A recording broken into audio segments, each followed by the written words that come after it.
Is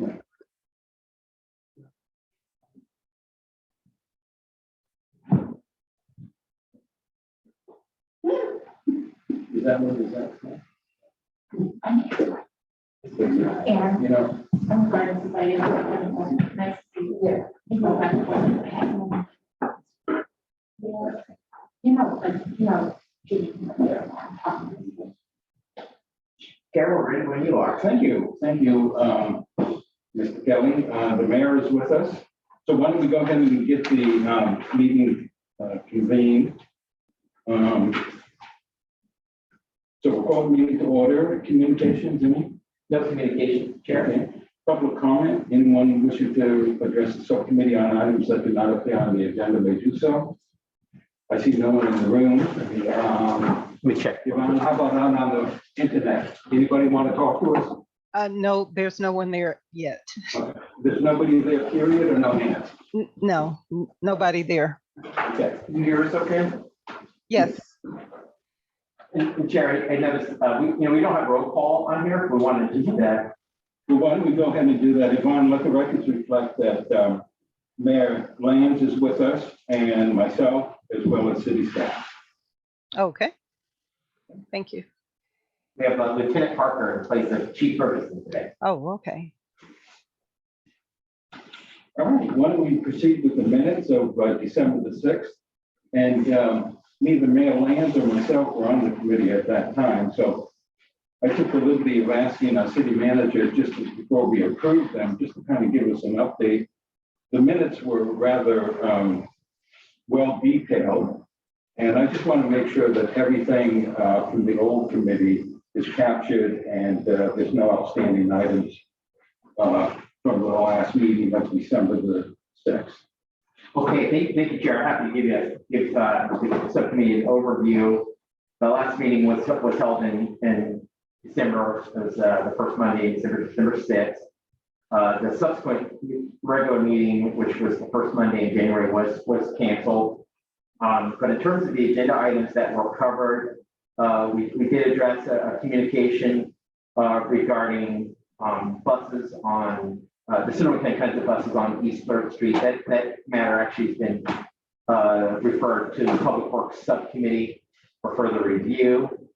The other items on the agenda included a discussion of our proposed reclassification to create a park superintendent position and salary schedule that's been addressed by City Council. In addition, there was a discussion regarding monthly communications in the Cloverdale Connect, and we've been off and running. Staff has putting monthly articles in the Cloverdale Connect. Item C, which is review and discuss water revenue year-over-year comparison. That's going to be a continued item. So council or the subcommittee can continue to have updates on our monthly billing revenue. Item D, which was the update on the code enforcement contract with Robert Smith, that has since been executed, and our code enforcement officer is under contracts and working away on active code enforcement projects he's working on. The last item under current items was update on council team building workshop or practicing system. That was in process. There was some direction to complete kind of discussion around performance review before completing that. But that's still in process. I think there was generally about the scope of that work. And let's see. Then we're on to really a long list of standing items, and the minutes I think reflect routine updates on those items. And there was some future agenda items which actually was taken up by the council. That was the discussion on the fireworks that came out of this subcommittee, and that really was it for the meeting. I mean, there was a lot of discussion, but I think the minutes do reflect that discussion. And even if you weren't present, I think if you feel like they're accurate, you can vote to approve them. But that would be up to you, Chair, how you want to handle it. Thank you, Jim. And those minutes, of course, are on the YouTube if anybody wanted to review. Right. All right, with that being said, is there a motion to go ahead and approve the December 6th meeting? December 6th meeting? I'll go ahead and make that motion. Can we?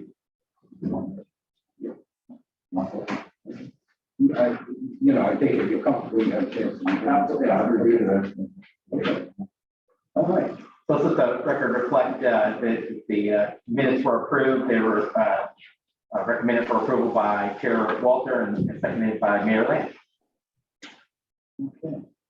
Okay. That being said, let's move on to the next item, which is current items for discussion, and it has to do with considered cannabis industrial request to review Cloverdale tax rate. Okay. It's yours, Dave. But I'll introduce it, turn it over to Kevin, and he'll introduce our guest today. Just a little bit of background. Council has adopted a resolution that sets forth a excise tax on gross revenues for our cannabis industry. The resolution does provide for some flexibility in adjusting that rate. Ultimately, the excise tax was approved by the voters. So any changes to the underlying tax or the requirements would likely be subject to voter approval. But the council does retain the authority to adjust that rate. We're joined today by guests on behalf of the cannabis industry, and Kevin will introduce who would like us to take a look at the excise rate that the council approved by resolution. And I think presenting some reasons. So Kevin, yeah, Yvonne, if you can get that presentation. So we have Erin Gore with us from the Garden Society. She's been requesting this and being very patient with us. We finally got it agendized. And Chris and I do inspections every year, and Erin's the one who always has the clean bill. And so we appreciate her and all our efforts in town, employing multiple people. So here you go, Erin. All right, thank you. I think we have 27 Cloverdalians now employed Nice. at Garden Society between two shifts, so it's kind of cool. And that's just your facility. Yeah, that's just our facility. Karen, did you have anybody from the audience that you were expecting to join today? Not today. So I'm talking on behalf of the industry. I worked with my peers to develop the request. We thought it would be most streamlined for me to be here representing the industry today. And then I do have the community ready to activate, if it goes to council, we have the industry show up, all of that.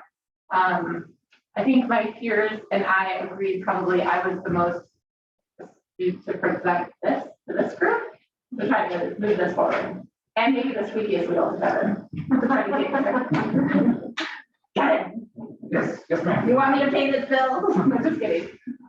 So what I did is it's just a really simple presentation. I think you guys can get this now. If you want to progress it, I got 4 topics for us to go through to just kind of a state of the industry where we're at. It's been a dramatic change over the last quarter of last year and going into this year. So I just want to inform you of what's happening. And then as Kevin and Dave alluded to, we do want to ask that we change the rate. I think we have some good logic behind it. And I think what we're asking for is fair and reasonable. So go through that. We'd also like to take the opportunity to change the reporting cadence to try to simplify it for everyone. And then look at the late fee penalty. So those are kind of the 4 pieces. I think it's, I was involved with helping to create the ordinance back in the day. And I'm still really proud of the ordinance that Cloverdale has. I think it's like a long-term successful ordinance, but I do think based on where we're at in the industry, there needs to be some tweaks to keep it that way. Basically, I don't, how familiar are you all with the industry right now? Very moderate, not at all. Well, Aaron, if you could just take a second, because this is out there in the virtual world. Somebody may be looking at this next week. Sure. So maybe if you just want to give us an update on the industry, future viewers may get some benefit. Perfect. As I'm sure the mayor knows. Perfect. So just really high level, California is the largest cannabis market in the world, right? The California cannabis industry is about $5 billion. It's larger than the rest of the cannabis industry worldwide put together. So this is the legacy market. It's a 20-year-old medical market transition started transitioning in 2016 to recreational, implemented in January 2018. So you guys rolled out your program at that same time, which is really commendable, considering Healdsburg, Windsor don't even have a program still, right? What's been happening in the industry, however, because of how California structured the program at the state level, and this is also voter initiative, or was voted on by the people in Proposition 64, there's 3 layers of tax at the state level. There's the state excise tax, which is 15% to consumers. There's the cultivation tax, which is on the cultivators, forward to the manufacturers, forward to the distributors at the distributor agreement, and then there's obviously covering sales tax, right? So what's happening with this like stacked amount of taxes is the illicit market is thriving more than ever. In addition to that, they don't have any enforcement, right? So they said it's going to be illegal to enforce. So all these illicit operators aren't getting enforced. And then from a consumer side, huge tax burden for the business owners and the consumers. So the regulated marketplace is actually shrinking. If you look at our local businesses in town, they shrunk by 30 to 40% in Q4 last year. Red Door, the delivery businesses. If you look at Santa Rosa retailers, they also shrunk by about 35% in Q4 last year. So the consumers are buying less weed. Part of that is dependent on COVID, right? Inflation. We've all gone grocery shopping and see how expensive it is to buy food. So between the illicit market rising, overtaxation and poor regulations at a state level, and then the consumer wallet share size shrinking, the businesses are really impacted. In addition to that, there's not licensed cultivators in the state of California to supply the entire world of marijuana. So the California state, like they issued all these cultivation licenses and they didn't have the retail footprint for places to sell it. So now what you're seeing a huge oversupply of the market. There's like one big publicly traded cannabis company that's turning out 5 million square feet of cultivation. And you're like, how, like, where is that going to go, right? Like how? So what you're seeing from all the regional farmers, and this is a real pain point, is you're seeing the price per pound drop from $900 last year to $200. I'm buying grade A buds for $150 a pound right now, which is unsustainable. So cultivators are going out of business left and right all over. I think it's sad that there isn't a path to attract farmer, the husband's a farmer. You know, I think that's like at the state level needs to be addressed, but this is just locally what the reality of what we're dealing with. So there's a lot of distress in the industry. Why we're here is we'd like you guys to look at changing the tax structure. So right now it's 4.5% gross receipts flat rate. What we'd like to propose is that we tier it based on business type. So for example, I'm a manufacturing and distribution business. We make products that we sell to Herbal in Santa Rosa, who sells to over 250 distributors or dispensaries across the state. So we're paying that same 4.5% tax rate that somebody like a Red Door is paying, but the Red Door passes it through, right? It's a consumer tax that they're collecting. So this tax rate is arbitrarily hitting the middle of the supply chain much harder. Cultivation, manufacturing, distribution, much harder than it's hitting retail, even though retail is still hitting them and retail is still down. What we propose is 3% for cultivation. You can just stay there for a second. Oh, okay. Thank you. Yeah, thanks. What we propose is tiering it like Santa Rosa. So this basically mirrors Santa Rosa with a little bit of an exception. So 3% cultivation, 1% for manufacturing, 1% for distribution, and 3.5% for retail. Here's the logic. And here's, I guess, the reality that I'm facing. As a manufacturer or distributor, I am at the point where I'm going to decide to move my business to Santa Rosa, where there's a zero tax basis and it's 30 minutes down the road.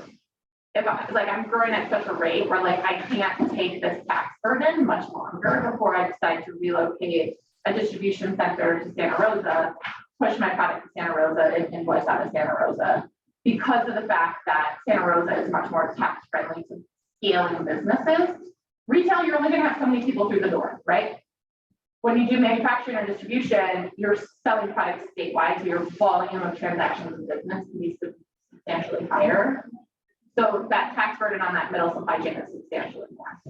Yeah, but isn't it a pass through? No, not me. Who am I passing it through to? It hits my bottom line. It's 4.5% right at my bottom line that I pay to the city. I don't pass it through. Even in the contract manufacturing business I do, so I do a lot of contract manufacturing business where like Todd has a cannabis company and wants Aaron to make pre-rolls for Todd. So all of that, I can't even pass that through. So Todd doesn't pay my tax rate. I take it off my profit and pay my tax rate. So this is the structure that they found success with. If you go to the next slide for me. So here's what other jurisdictions do. So other jurisdictions, Mendocino County has a flat fee, $2,500 annually for all license types. Santa Rosa, 2% cultivation, 1% manufacturing, 0% distribution, and 3% retail. So like, I didn't feel like it was appropriate to come in here and say, I want 0% for distribution. Clearly that's not taxed. So like, we said 1% seemed fair. Katati's rates, 2%, 1%, 0, 3. So they just mirrored Santa Rosa. Sonoma County rates are a square foot per canopy, which is like a bad structure, so don't do that. 3% manufacturing, 0% retail, 2%, 0% distribution, 2% retail. And then you can see San Rafael, 2, 1, 4 retail. And then in addition, like what I also think, okay, so if you go one more slide.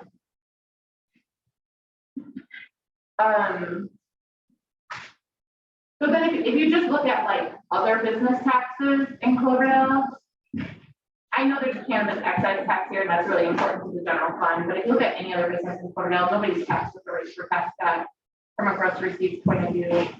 And then if you think about the distressedness of the industry right now, what I wanted to share with you is that these cities have actually eliminated or paused their tax. So Sonoma County paused cultivation tax at the board of supervisors level. San Francisco paused or eliminated their tax for cannabis. They paused it for this year with the option to eliminate it. But they've stopped collecting tax because there's so many distressed businesses in San Francisco. So they're on a 0 tax basis across the board in San Francisco. Humboldt is on a 0 tax basis because of the stressness of the industry. San Benito, San Diego, Oakland, River Beach, Berkeley, Monterey, and Arcata all changed their tax basis in the last 60 days because of how stressed the industry is right now and how lopsided the illicit industry is. So this is something that all cities are doing across the board because they recognize they need to partner to the industry to allow the industry to tax. If you go one more. Measure P was passed to set the tax rate. So the council set the rate at 4.5%. Measure P says it can go from 0 to 10%. Measure P also says that you can set, you're allowed to set the tax rate for different license types. You don't have to really change the Measure P side of it. This is at council's discretion. They can change the rate as a flat rate or change the rate for different sub-license types. Any questions? Before I go to the next little point. I'll say. Okay, so then the next one is we just want to change it to quarterly payments instead of monthly payments. I just think there's a lot of administrative work on all sides doing monthly payments, and I just don't think that's necessary. We pay CDCFA quarterly, so if we can just pay all our taxes quarterly. And then go ahead to the next one.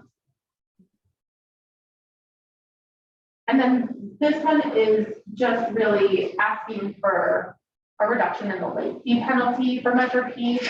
So right now, the late fee penalty is 25% if you're 1 day late. And then if the business becomes more than 1 day late, it's rises to 50%.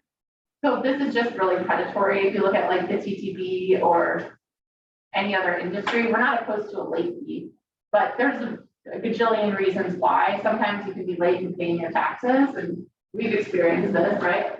The bank's closed, or somebody gets a flat tire, like there's the first factor, like I don't have money to pay it, but then there's all the other actual sides of it of like getting it paid. And so because of the monthly cadence, this is a real significant issue for some of my peers in my industry. And so I think just coming up with a more fair late fee penalty. It's just in good faith, a way to show the industry that you're working with us. And then that's it. There's one last plug that my peers wanted me to make, which I also think is really important. It's just really as we continue to grow the cannabis industry here, like we work together to be thoughtful about how can we really use some of the tax revenue from the cannabis program to drive equity programs that harm those from the war on drugs. So one thing we do a lot about is we do a lot of work with Black and brown people in our community, those unfairly targeted by the war on drugs. And so how can we collectively work to really give them either opportunity for jobs or opportunity for licenses or programmatic work that supports their community. That's it. Thank you for listening. Thank you, Ann. I do have a couple of questions. I'm going to just see if staff or the mayor has any questions. Here, when you're ready, I just have a few comments for you. If you want to consider as part of the deliberation. Well, let me just, if I could, and Aaron, I'm jumping back to the taxes again. Yeah. And maybe you need to educate me a little better. On the retail side, storefronts, they do collect the tax. Correct. Okay, and that's right now, well, the proposal is 3.5%. Correct. Right now they're 4.5%. Okay, And the proposal is 3.5%. The logic is consumers pay so much tax for buying marijuana products at a retailer. sure. And their choices are, I can buy it on the illicit market for 0 tax, or I can buy it at the retailer for 29% tax, I think it is about right now.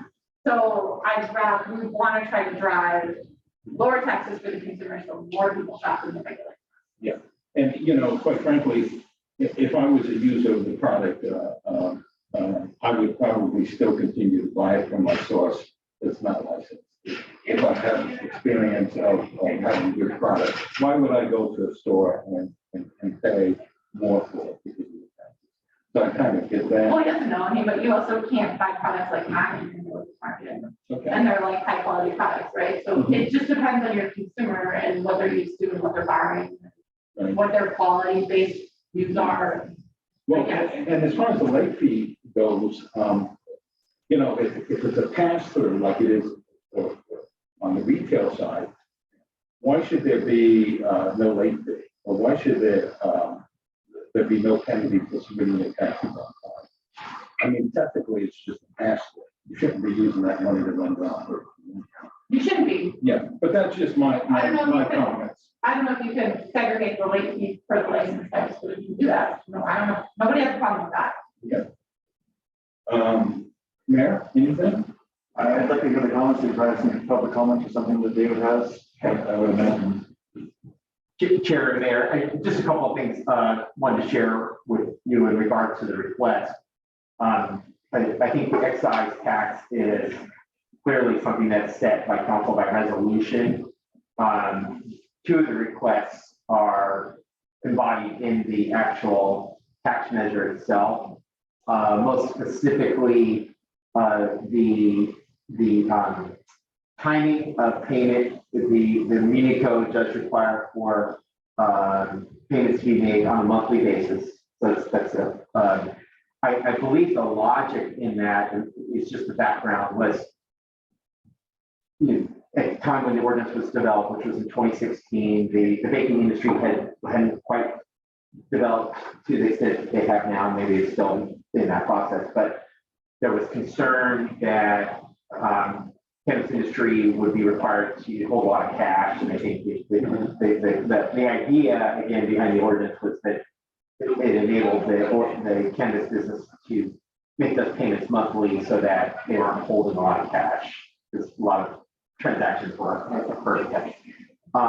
The other one being the late fee, and that is also in the muni code. It does refer to the 25%. Because I don't disagree with Aaron. I think it is it's a pretty stiff late fee. Pretty predatory. But I just wanted to point out, just for this subcommittee's consideration, is that is embodied in Measure P. So, you know, some of the things I think that Aaron's asked asking for can be made by council. I do think we have to look at the other provisions and determine whether that would require voter approval or not. I think it does because it was enacted by the voters, but we would need to clarify that. So I just wanted to share that with the subcommittee as we discussed the request that has been made by Ms. Court today. Wonderful question. Are all of our candidates folks up to speed on the? Yeah. Are they getting fined 25%, 50%? Do they not do that? Okay. Great, it's like unbelievable. That's another. I think at the time. I'm up to date, I'm up to speed. I don't know. There's a reason why I'm the one here presenting. I think at the time.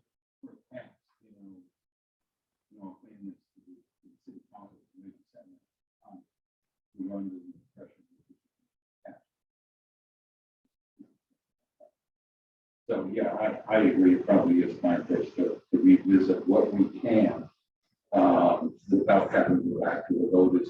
And David, even if the situation got to the point where, if somebody was late, maybe the fine could be waived without it being a ballot initiative. I don't know if it's mandatory for us to collect it. If there's any way to get around not having to go back to the ballot. Yeah. You get like a grace period. Yeah, I think- only one time, but I'd like to see if we could get more than once. So, Yeah, I mean, we've had another one, we were late one time, because like the bank closed and Bobby forgot, and she's running around, she didn't fucking envelope, or God knows what, and so, you know, you guys are really gracious to us, I mean, we paid it the next morning, maybe 30 with. I think Canvas is really, really hard. I think it's a very fragile ecosystem, and the whole ecosystem is topsy-turvy right now, so like, I sympathize for, you know, like, we just had this big fundraiser, but we're also struggling, right, at Garden Society, so it's not just a peer issue, it's a me issue too. I think everybody's trying to figure out how do you make this long-term successful without just, because the government bodies are taking so much in tax, they basically take all of my profit at all, so like, how does this ecosystem work? I think like, there's certain things we're not gonna go run another voter initiative on late fees. I'm realistic about this, but like we have to put it all on the table to say this is what we want. I think it's important to have that perspective. I think restructuring the rates to align with the types of business the businesses are doing will give other people, not just myself, a lot of relief also to like catch up and be a better long-term player. Because like when you're doing manufacturing and distribution versus retail, that is a different type of business and a different type of scalability and a different type of tax impact, right? So I think even if we can address the rate stuff, that will help offset some of the late fees. There's one other thing is, until recently, we were charging $12,000 a year to renew the permit. Some of that had to do with Chris and I's work in doing inspections and things, but we did lower that, but it's still pretty high. I mean, a lot of. $7,000. That's Yeah, 6,800. 6 or 7. A lot of other businesses just get a use permit, and they don't have to renew it every year, which again is embedded in the ordinance, but. In Sonoma County, it's a 5-year use permit. So once you get it, it's a 5-year permit. So here it's an annual permit. right, again, when that was said, that was to cover the expense of having to. We have the audits. Yeah, and you don't get, let's not talk about financial audits. Well, let me just I ask can you- tell you how you can save $100,000 to your bottom line right now. Not a big deal. Let me just ask you a quick question. Is there any movement underfoot to go to Sacramento and ask them to lower some of their fees? Of course. Massive. Any response there yet, or? You know, it's a lot of hot air revenue, so he says he's an ally to the industry. I really don't believe it. I personally have talked to the governor about it myself. The cultivation tax needs to straight up go away. The excise tax needs to be lowered. You know, it's hard. The state actually passed the tax increase in January to us, even though there's a budget, there's a surplus in the budget, and so it's really hard in Sacramento right now. And can you share with us, but also for the listeners, what state excise taxes or state? Yeah, so the state excise tax is 15% to the consumer. So if you're transacting as a distributor, it's actually 27% for the distributor, that the distributor collects from the retailer. So basically, but I think it's really interesting these unit economics to like tell you this. So if I sell a product for $10, you guys know what I think of 100 milligram, 10 piece gourmet chocolate that I do in partnership with Bolo, right? So it's a milk chocolate with sea salt, indica, 100 milligrams, 10 milligrams each piece. So I sell that product for $10. Okay, so my distributor takes 18% off the cut. So I actually sell that product for $8.20. Okay, so I sell that product for $8.20. They sell it to the retailer for $10. The retailer sells it to the consumer for $24. The consumer buys it for $24 plus 15% plus 8.9% plus cultivation tax. And then of my $8.20, I have 4.5% locked off by Cloverdale. So now I'm down to $7.50, and then I have to pay whatever other taxes I have to pay on top of that. So like, it just gives you an idea of like the consumer. So I sell something for $10, but really I sell it for $7.50. The consumer pays $32 for it, and the government takes most of it. Most, you know, and not Cloverdale, like, right? There's like layers in there of who pays what. But it gives you an idea of like how the retailers are really marking stuff up because they're covering their basis. So the retailers are marking every product up 2.5%. So if I sell something for $20, it gets marked up 2.5%. Aaron, how do you think the lowering the retail, how would that affect our two retail operations? I think it would allow more Because there consumers is to the come in. pass-through one, that's Yeah. the one. But if you get a tax rate in line, like I know people who drive from here to Santa Rosa because they have a lower tax rate in Santa Rosa. So I think the problem on the retail side is that consumers' wallet shares have shrunk because inflation is here. The pandemic's here, inflation's here, buying eggs is more expensive, buying gas is more expensive. Consumers are going places to save money, right? And they can drive to Santa Rosa and buy less expensive, or they can buy you have it and buy it less expensive because it's literally lower tax. So I think if you slightly, you know, we're not asking to go to zero, we're not trying to be unreasonable. So if you slightly lower the tax, it puts you in line with all the rest of the retailers in the county. And so I think it's gonna help the retailers here retain those customers. Well, Santa Rosa is 3%. Santa Rosa is 3%, yeah. So to match that, You could go to 3. I mean, we also recognize that we're an income center for the city, so we're trying to, like, the lower you can go, the better, yo, let's be real. Let's go to 0. Yeah, and Cherokee, if you like, we do have a report, it's under a separate item, but it is material for our discussion today. We do have a Measure P excise tax deposit report that we include in every subcommittee agenda. For those listening in, the city has been collecting an excise tax since November of 2018. It's now been almost exactly 3 years in total that we've been collecting the tax. We're now in our 4th fiscal year, half of 18-19, and then half of fiscal year 21-22. In total, we've collected, as of this report was last week, about just a little less than 1.2 million in total over that 3-year period, of which this year we've collected about $194,000. That gives you just a perspective on how much excise tax we've collected. And that's based on total gross revenues for the cannabis industry of just slightly over 22 million. Yeah, so that's a report that we make public. On the whole, what we can't report is individual businesses because of competitiveness and competition. Yeah. With that's fiscal year, so the complete fiscal year, I think you said it was about 480,000. Is that correct? Am I remembering that from a meeting a while back? That's not what we got off this. Yeah, in total, we've collected 1.1. So I would say if you divide that by 3, yeah, about 400. Yeah, so it's a little less. This year seem lower at this point? When Aaron's saying, you I don't know, we don't, I don't If have. you look at like Have different before last year versus this year and you graph them, I am sure it's material. lower. Material lower, I mean, my business has grown. We were flat in Q4, we didn't shrink, but we were flat, but then if you look at, like, yeah, I think if you look at the options of all the manufacturers, distributors, it's like, we should not stay here.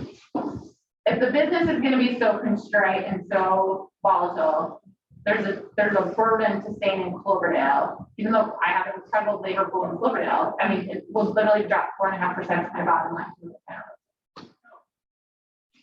That's just the reality of the discussions I have. Well, Mr. Mayor, if there's nothing else to be said, I'd just like to get your input on bringing this back with some revision to the full city council filling in on this. And see what we can do about it. Yeah, it's not something that we can solve. We can have a discussion. I think this goes beyond. This is state level, federal level, public. I don't know if we want to see and hurt us. So with that being said, David, you know, I don't know what the load is on staff at this point, work-wise. I know the attorney's gonna have to weigh in on this, just in the verbiage to see what we can and can't do. Realistically, when do you think we can have this in place? I think realistically, maybe the first meeting in March. And I want to Kevin and myself coordinate with the SCORE on behalf of the industry, work with the city attorney. I think we want to be clear on which provisions, the requests that are being made, require changes in the municipal code, and you know, whether that requires voter approval first. What would be within the authority of council to approve, you know. And maybe we just present what's in the authority of council, knowing we want this stuff, but like, I don't want to go up to council and have it obviously not going to be successful, obviously not work. Yeah. You know what I mean? Like, let's take our opportunities to do what we can do. If we can't do it, that's okay. Yeah. Well, I envision staff would move it back in two chunks. This is what we can do. If we want to go to a ballot, this is what we can do. But that's taken into consideration your workload that you have now and what you see coming down the pipe. Yes, yeah, I think our next meeting, the 9th, Wednesday, and the 23rd is kind of, I think this looks like it's going to be on par to be a pretty big agenda, and I want to make sure that our city attorney has enough time to look at this. Okay. We can work with Ms. Moore on refining her presentation or dialing in the requests and bring it forward. When would be the Second one. It'll be the 9th of March. okay. How many candidates companies do we have in Florida? So one of those school board members, no more than 3. There's no more than 2 retail. Yeah, 6. 6 total. I don't know, that's my guess. I feel like it's 6. It is 6. And 2 is retail. No, Two retail and then restaurant. Yeah, the micro business, it kind of gets confusing here, and you probably know, touch on this better than I can. It does allow for a delivery component as part of that micro business license. So it's got a retail slice to it, but there has to be the other 2 components to make sure. You can do it easy. You could do the tax rate easy based on the P&L. Like you could, because like we have to invoice retail different than we invoice distribution and manufacturing. For example, you have to collect sales tax on retail. You charge excise tax on retail. You don't do that on distribution or manufacturing. So you could just have it be like on your tax form, retail this much. The tax rate of retail is this, and then it's a pass-through tax rate for retail transactions. Manufacturing and distribution is an absorbed tax rate. You just attach your P&L and it's done. Because you're a micro business. Because I'm a micro, yeah, but like we don't do delivery. We have it, so we can sell 50% off to our employees. And that's what we do with it, you know. Or we can do samples, we can like legally build our business in other ways because we have retail, but we don't actively do delivery. We're not advertising delivery, we outsource it. So, but but that would be easy. I mean, I could help Susie figure that out. That's easy, yeah. I think, Chair, we want to, part of looking at this proposed change, also be in a position to at least elaborate on, you know, what does this mean in terms of the revenue to the city? Clear. How would you like it presented? I think there's two sides to it. So there's one side of the tax loss by reducing the tax rate. There's another side of the tax loss by the businesses leaving. The employment base. So how do you suggest balancing that conversation with city council? Well, I think, you know, just my perspective is staff is going to come back with what you've already proposed. You've probably even taken that retail down to 3%. I don't know that we want to talk so much about the revenues. Well, it's going to come up the revenues that we're going to lose. But I don't want it being, well, we don't want to lose that, so let's not do this. Because as Aaron said, we're not going to retain our business cases. So it has to be presented in such a way that, you know, this is what we're doing to help all our neighbors, you know, our businesses, just like we did the parklets and for the restaurants. So that's the way it has to be viewed. You know, I wouldn't do it. To me, it come off on the threatening. If you don't do this. Yeah, we don't. And I would understand. They sell itself, you know what I mean? They sell itself. You could go, well, look, everyone else has this. And it'd be more profitable, but I would not be like, hey, you know, I think guys, I'm out of here. You know, it's a confusing business, at least it is this guy. You know, between distributors and growers and manufacturers, and, you know, as simple as possible. You know, and we'll see. I think the council. You can have your support on it. Well, you know, until we talk about it on the dais and the public comes forward, you know, I'm supporting moving forward. But until everybody, I can't directly say that. yeah, because of the Brown Act. Brown Act does not allow you. This is an agenda set. I'm not asking for your decision. Here's what I will say. I think that the taxing on the legal market is bringing the black market down. Yeah. So I truly believe that from everyone I speak to. Yeah. So that makes sense. We're all business. Where I am right now in my mind. My question to you would be, how often do you guys do inspections on a lot of these companies? We're doing it on the quarter. We're doing it every 6 months, but as part of lowering that fee, we're doing it annually. So Chris and I go along with this other fellow, he's a retired HDL retired cop, I believe, and he knows the laws backwards and forwards. But the other component is the financial audit, which I think that Chris and I, well, I'm not gonna speak for you, I think we got comfortable after being out there several times that the operational side of things were pretty good because all the write-ups were minor infractions.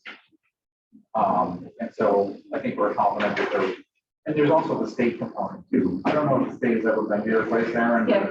So that's another thing that they're dealing with too.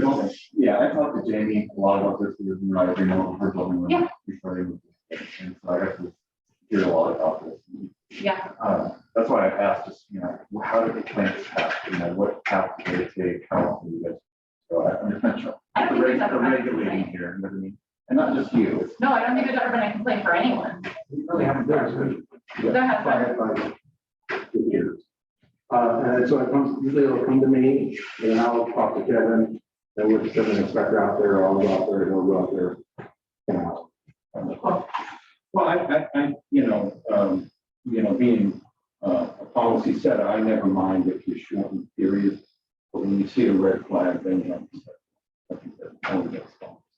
And the next part to make it better for you, in my opinion, would be how are we on the black market here in town? I don't know what the ordinances are. Is it something that we can tighten a little bit?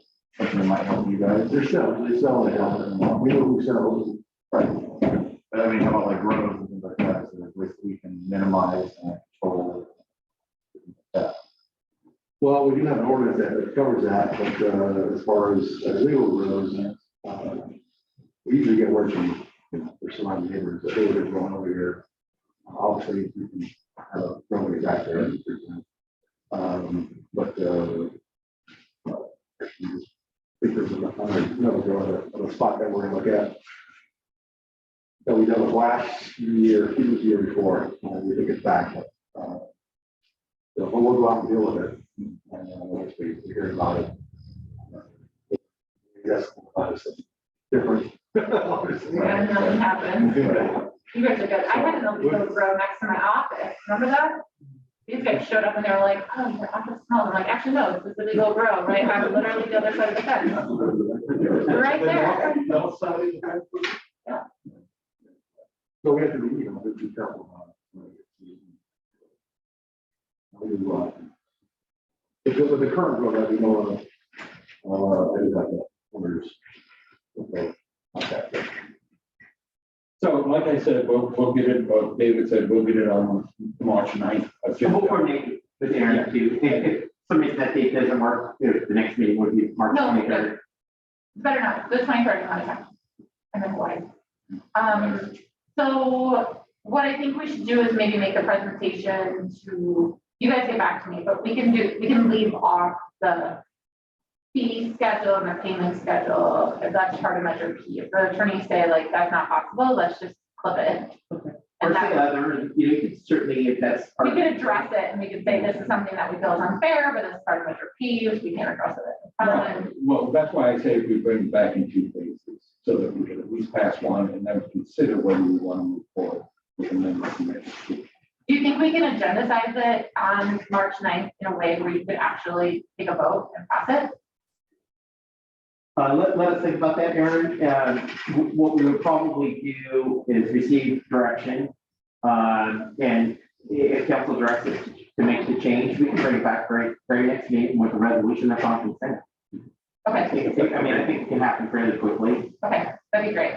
Yeah, and I know, I mean, I'm just on the hospital, from the district board of the hospital, and I know how these things can drag out much longer than they need to, so I like trying to be like, It could be 2 weeks. I mean, if we're able nice with our to. language and intentional to like, not be 6 months down the road. Cool. Okay, great. All right. Thank you for your support. I appreciate it. Do you need anything else from me? Well, let me just say, Yvonne, is there anyone out there in virtual world that would like to chime in? Like, there's 2 attendees, but neither have their hand raised right now. Okay, thank you. Mhm. No, that's it. Aaron, thank you for the presentation, and if we don't see you before, we'll see you on March the 9th. Sounds good. Okay, thank My you. friends and I, the contingency will roll up. Okay, next item, 5B is update on code enforcement. And Kevin, is that yours? Sure. As you know, we have Robert Smith, who's code enforcement. Nice to meet you. Thank you very much, guys. He's got probably about 4 or 5 active cases that he's just jumping right into. But the other side to that was that we're going to amend our code based on his suggestions to give him more tools to do more efficient code enforcement. So this is just kind of an update to let you know that he has submitted his proposed changes to our code and it's currently being reviewed by Myers Nave and Town Small. So really, this is just to let you know that there's about 4 cases going right now, and on a parallel track, making suggestions to amend our code to give him more citation policy. Now, is this the, we have an attachment here from, Carrie Baxter, That's Chair, that's item 6F. That's the update on the board and waste management. Okay. Yes. So you'll be seeing some proposed amendments to the code. The code's old, like a lot of our codes actually. So this is, we're fortunate that the code enforcement person that we hired is also an attorney. And he's done the same amendments in County, Windsor, and Sonoma. And he knows what he's doing, and we're going to help him move things along quicker. So we'll work to get this done as quickly as possible. Excuse me, this is Yvonne. There's a lot of background noise. Oh, Yvonne, there's construction activity. on the Oh, building, okay, so okay. Thank you. They're right outside the, right behind me working. I could tell. Okay, thank you. And also, our city attorney, Jose, has probably reviewed them. They're current, yes, Okay. he did. They're pretty much identical to the Windsor ones. We're just waiting to hear back from Jose that it's a go. It doesn't need to go to planning commission because it's not part of zoning, so we'll be able to bring it directly to council. I think if assuming timing works, we'll bring back the draft ordinance to finance and police subcommittee for final review and then you can bring it on to council. But we do have all the edits, it's just a matter of putting in the ordinance. And again, I think the goal was, right now, we spend a lot of time in the code enforcement writing letters. That seems to take 2, 3, 4 months before we get any kind of response. And the goal was to make that process a little more responsive or require the code violations to be addressed quicker or sooner before we, to enable us to be more prompt in getting these code issues rectified.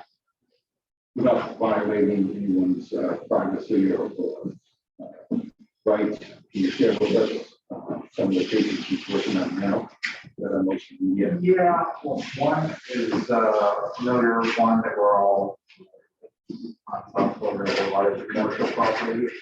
There's another one on Washington Street where it appears that they're working on cars, kind of in a commercial manner, but it's in a residential area. Yeah, you probably know what I'm talking about. There's an odd one up on Lake Street that has to do with on water. There's a graffiti on Graffiti. West 2nd Street.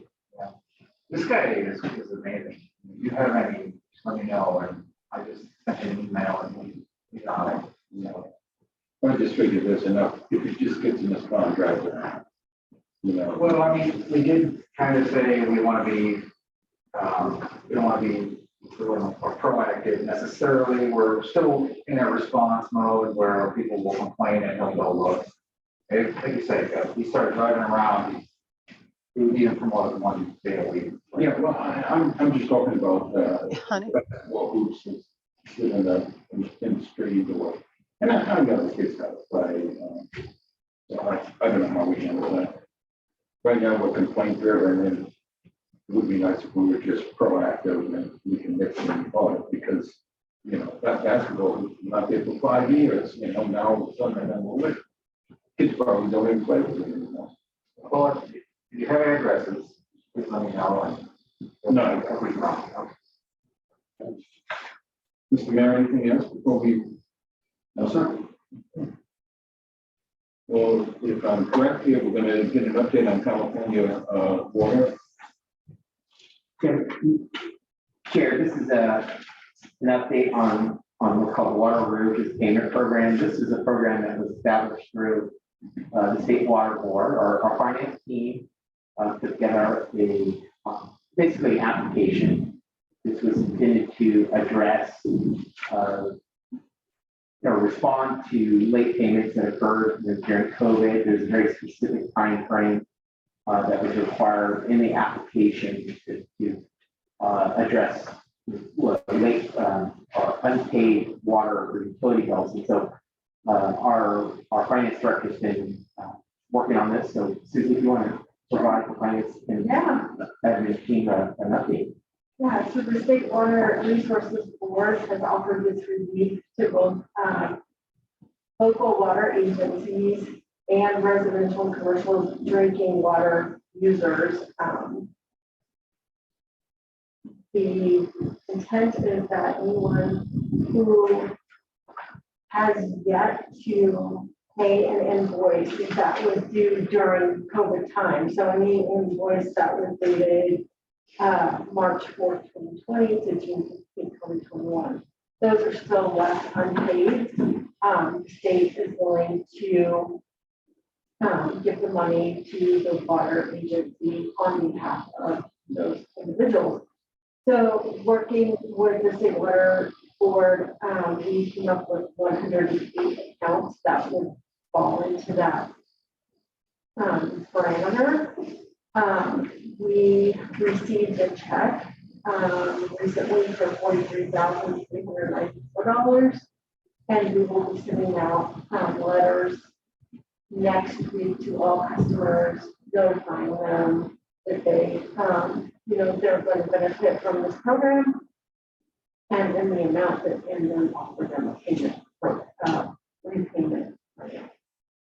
So even though the state has given us that 43,000, it still has to be paid by the consumer. So, No, well, what do you mean, give them a payment? Oh, for the remainder of the amount that's due, because it's only a snippet of time, right?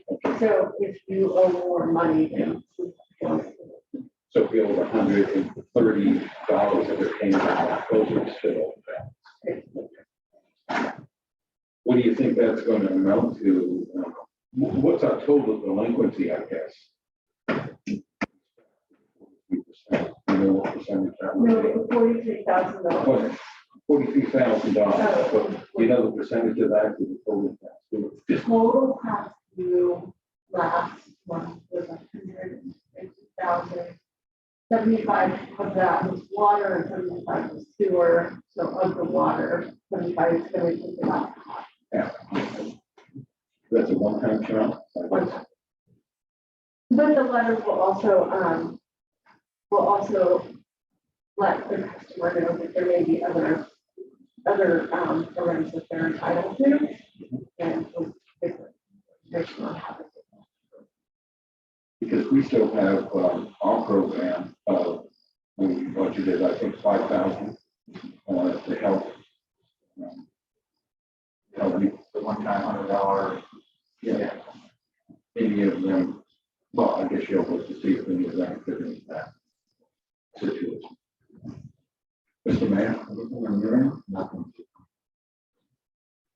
Anything else? Susan? That's it. That's it.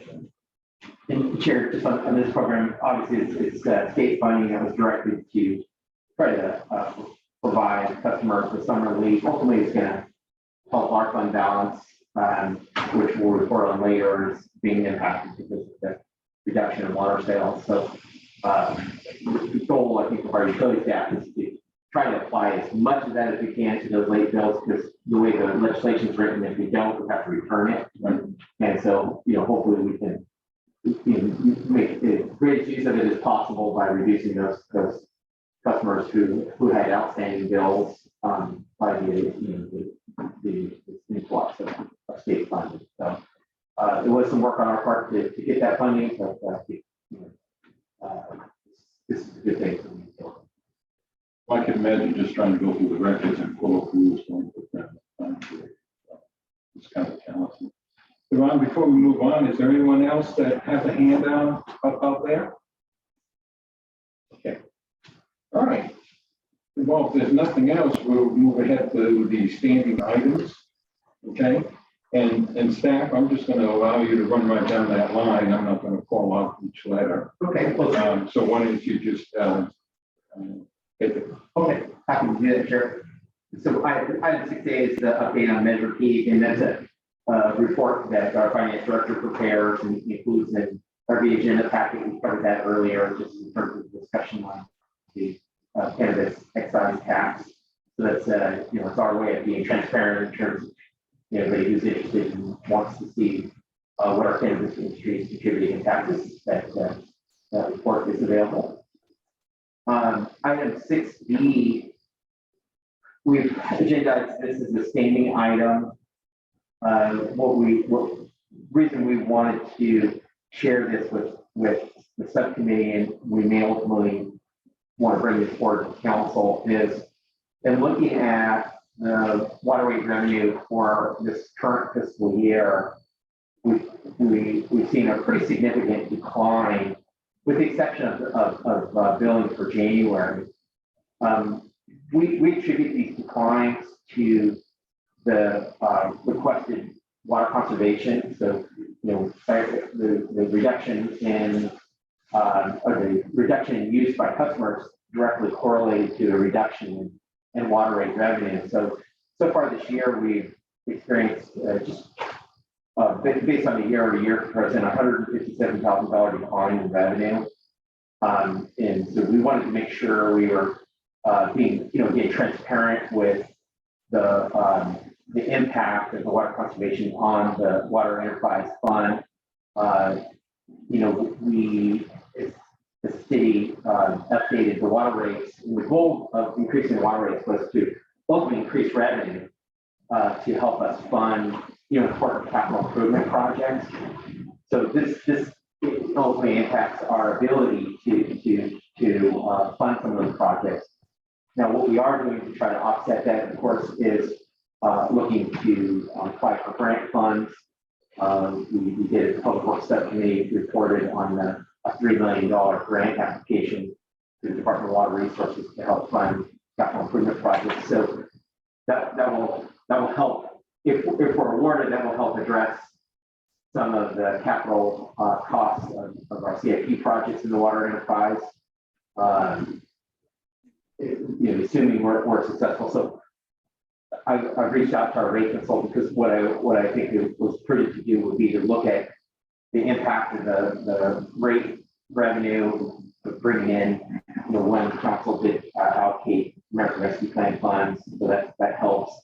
And then if we're successful in getting a grant, that'll again help fund that infrastructure that we might not be able to, given our rate, the impact on our rate revenue. So want to just make sure that we're being cognizant of the reductions in our rate revenue. And I would expect it to go back to reduce the conservation requirements. We'll see those uptick, but of course, the reduction requirements are headed to address the curtailment order and drop requirements. And so we're in this difficult position where we're losing revenue, but we're also trying to address the threats of the drought. But we did see in the month of January, and I think it's correlated to the water rate charts that showed we kind of saw an uptick in water use. I think we're experiencing this warmer weather. January was a pretty dry month, so folks are starting to turn back on their irrigation system. I think we got good rain, so kind of I think maybe a little less thinking about drought, and so we saw water usage go back up. It's kind of contrary to our water use restrictions. So this is really just a report, just making sure that we're cognizant of the impacts of water use reduction on our rate. So, if I could, how does that affect? I don't know what it is. We're down 157,000 in revenues coming in, but on the expense line, it's what we've taken in that $2 million so far. Is that covering our expenses? Year to date? Yeah, we're gonna do a at the next budget. The next council meeting, a mid-year budget report. Okay. And so that we'll be able to we'll report out exactly where we stand from an expenditure side within the water enterprise. Everything. Well, largely everything we've done is fairly tracking in alignment with the budget. We haven't really made any extraordinary expenses. Everything we've done has been pretty in alignment. It has been in alignment with the budget. I think we're probably under a little bit because typically we carry out some of the CIP activities and bigger maintenance activities starting in early spring. So we tend to not see those expenditures kind of towards the tail end of the fiscal year. But we've been working away and making progress on the projects. Though we were impacted by a couple of big water leaks, but those were covered by our maintenance budget. So I think we're in good shape. Total revenues we received 49%, total expenses have been 30%. But we know that there's been overhead and all that is calculated at the end of the year. So we can kind of what Steven said. Yeah, regardless of what the the sales are in that department, the infrastructure cost is constant. You know, to put through things, so. Okay, if you'd like to move on. Okay, let's see. Item 6C is an update on development of cooling / warming center policy. There's really no updates on that. We did present a draft policy. It's really about, at this stage, it was how do we secure a facility that we can utilize for a warming center. I think that was the key issue. And then in addition to facility, it's how do we sustainably maintain the operation of a facility with staffing. And that's an area where we've been working through the kind of Resilient Cloverdale initiative to try to make sure that the community members are engaged, volunteers to kind of help with that should we need to. But given that it's been winter, there's not been a lot on the cooling center side. And we did have some weeks where it was really cold, and we did reach out to our hotels. There was some interest by the county in funding hotels, limited stays, some of our unsheltered population. So there's still a draft policy. Again, it's just a matter of developing opportunities for supporting it from a locational facility.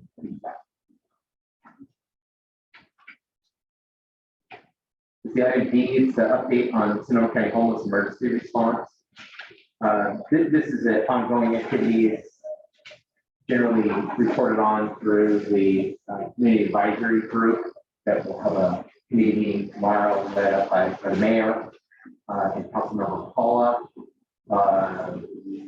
We're kind of at the stage now where we need to finalize the draft strategic plan and bring it forward. But we have been working on various issues and making progress on kind of policy issues. So I think it's been a good effort. But really, the next thing on the to-do list is to complete the draft plan with the priorities and the strategic actions, and really just bring that forward to council.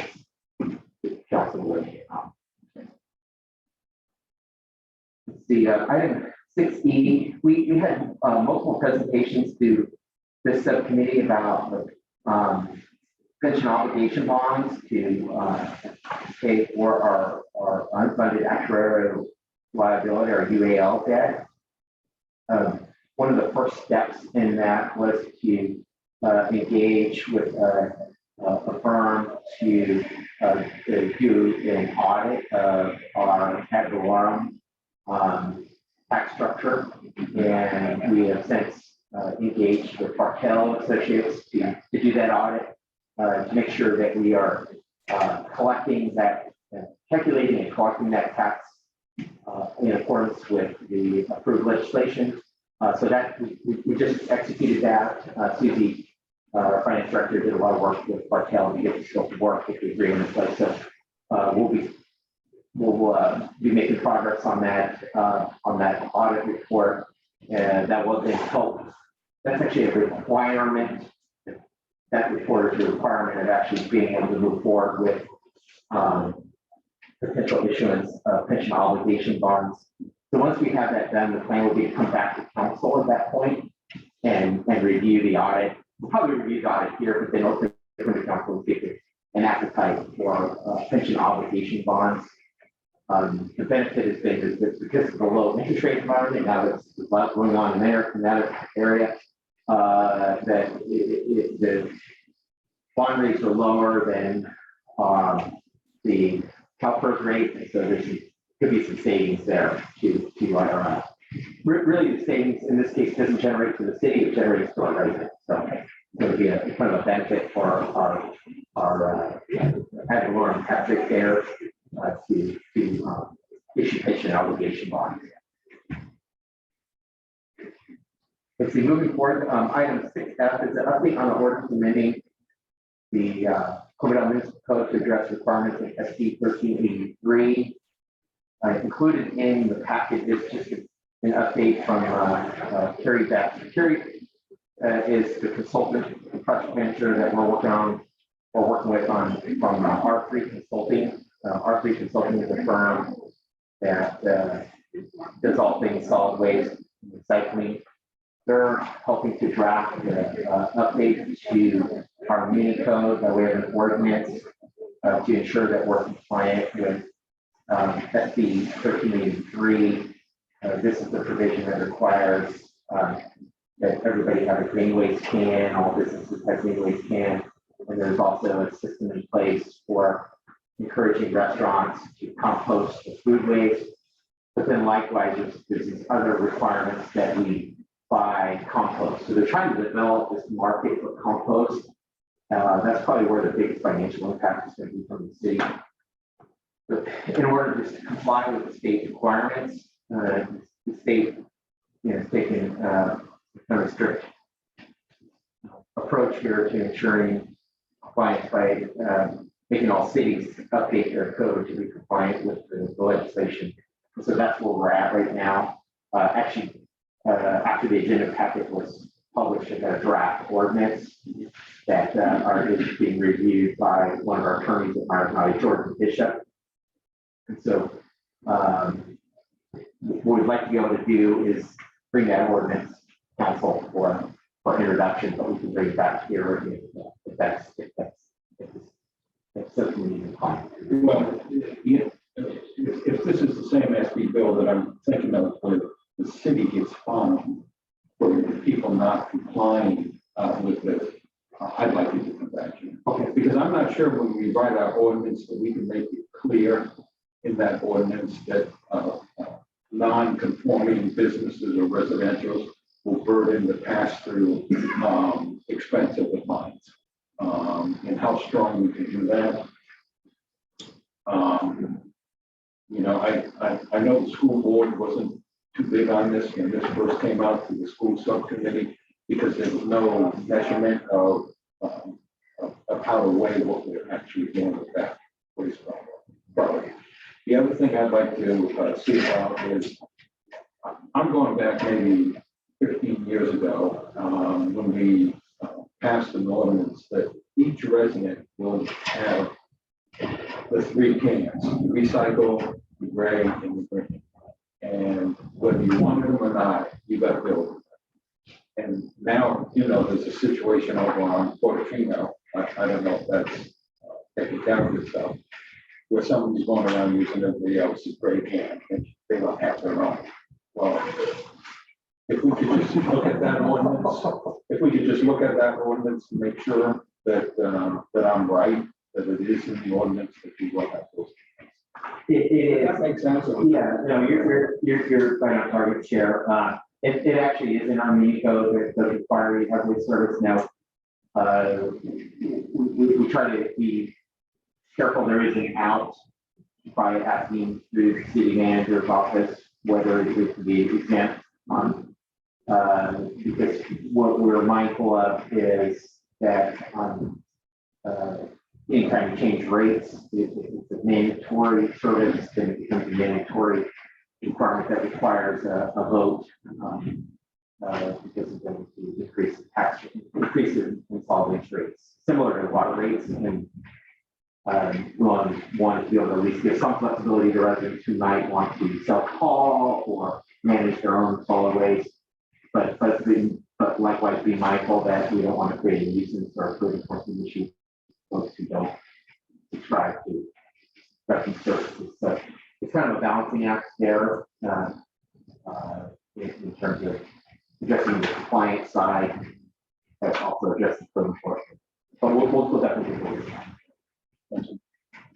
Item G is related to that. I actually got a follow-up email on Friday from Recology.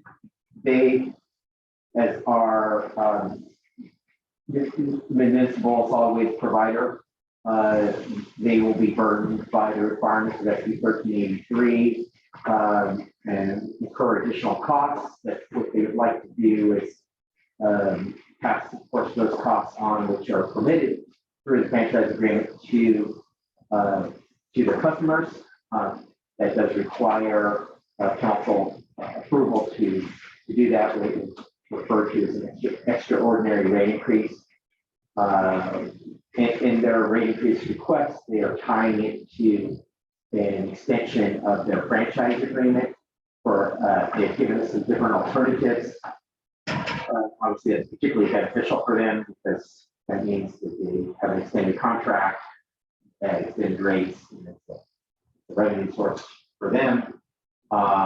And so what I will be bringing forward is a scope of work, again, by R3 to do a review of their request. And really, what I've requested that they do is kind of a performance audit to assess how well they are providing their services to the community.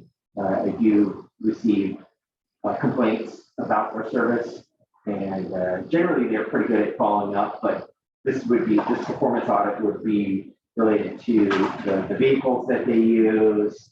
Are they disposing properly? Basically everything that's in the franchise agreement to ensure that they're in compliance with our requirements, and the audit's really the mechanism to do that work. So I'll be bringing that forward and then be able to present to council results of that performance audit and how it ties to the rate increase. So I know for them, time is of the essence. They want us to move forward fairly quickly. The effort to review their request is in excess of $100,000. So it does require council approval, but it is a pass-through cost that the college will have to pay for that. Well, we just did one for them, I think it was last year or the year before, because of their fleet. Right. Was kind of deteriorating. Is that what this is going to be used for, or is it just general expenses of fuel increases, et cetera? What this extraordinary rate increase is due to their additional reporting and cost increases related to complying with 1383. So the compost that they collect will have to require special treatment. There will be more materials that will go out to ratepayers around ensuring that they're putting all the appropriate materials in the drain can that they can. There will be visits to our business community, more inspections. So, Educational visits, I'm sure. and compliance. I mean, they've taken a greater role in compliance, even with the city, for instance, when we some of these are can and appropriately stuff in it, they inform us. So they're a lot more active in terms of the requirements, people putting the right material in the can. But this committee did review the letter from Recology, and at this point, I think the next step is I'll bring forward scope of work for council's consideration by R3 to actually review and do this audit work. Ron, is there anyone that has their hand raised out there? No, not at this time. Thank you. Before we move off of the standing items, Mr. Mayor, is there anything you'd like more detail on? No, sir. Okay. Well, actually, yes. They won't come today. They're coming and bring it to us to the full council. The same problem we had with the school board. We talked about the amount. How do you know you're in compliance or not? And they never, they have given an answer. So is it one apple in a green can, or is it 1,000 apples in that green can? How do we justify it? It has to be a level. For them to say, because I would hate to have them send us a bill and say you're not in compliance because of X. Yeah. And we're like, well, we don't know what X is. This is made up little thing in the air that they keep talking about, and no one really has an answer for it. We'll certainly can follow up with Recology, and I know they've got more sophisticated in trying to address the recycling requirements of the people. Chief, anything from the police department before we move to your agenda items? No,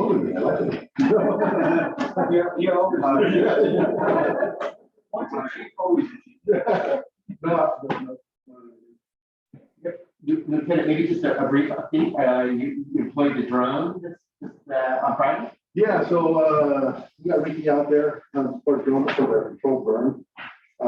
In particular, we wanted to, utilize the capabilities of the thermal imaging. I put those up on our Facebook and sent them to Chief Jenkins. So he's aware of the capabilities of spotting, spot fires and stuff, hot spots.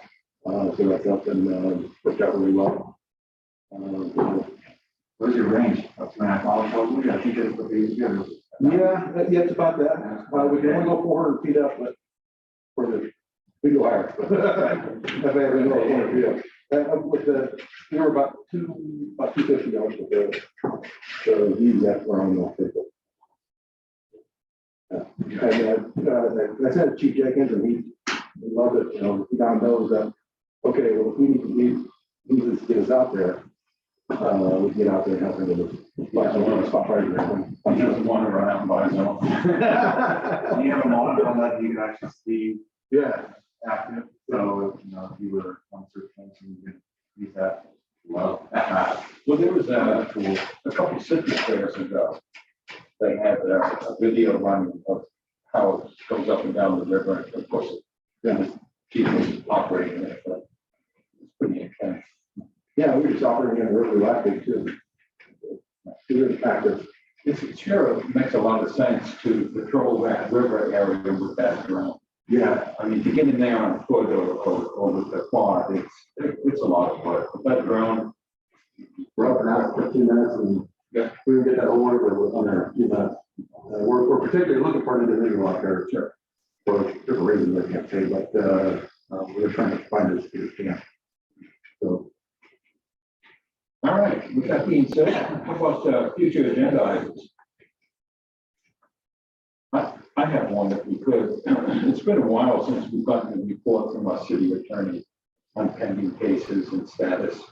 I know there's one up on Vista View. There's a few of them, I think, that we're in the middle of. It could be a confidential memo to the subcommittee. I'm sorry, to the city council, or it could be agendized for a closed session. Does that mean your approval? Yes, sir. Good in the order? Anything?